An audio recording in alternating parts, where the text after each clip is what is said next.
Hey there! In this quick walkthrough, I'm going to show you how to create a custom segment in Putler.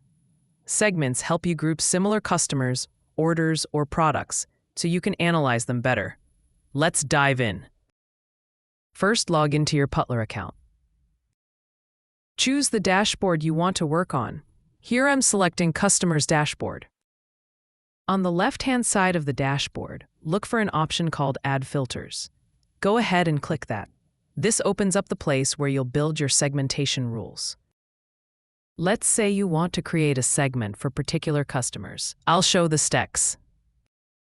In the first drop-down, choose Customer Name.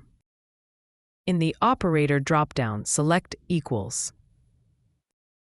And in the Value field, the customer name you want to create a segment. For example, I'm taking Emily Kuhn's name.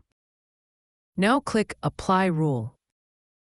If you want to add more names, Peter or anyone else, just click Add Rule again. Repeat the same process.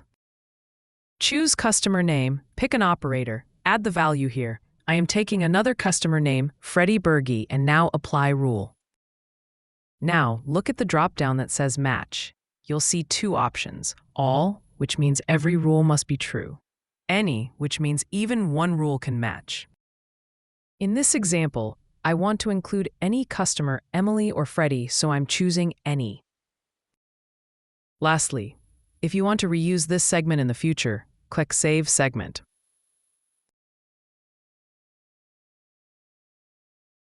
Name it. I'm naming it as High-Paying Customers. And one quick tip: whenever you want to apply a new filter, make sure to clear the previous one using the Clear button on the upper left side. This prevents filters from overlapping across dashboards and keeps your data accurate. And that's it. You've just created a new segment in Putler. You can view from All Segments section. You can also select Desired Date Range. This is a powerful way to analyze specific customer groups, track marketing campaigns, or even personalize your outreach. Once you're done adding all your rules, click Apply Filter. Putler will now refresh the data and show you only the customers that match your rules. If you enjoyed this video, don't forget to check out our other helpful tutorials. Thanks for watching.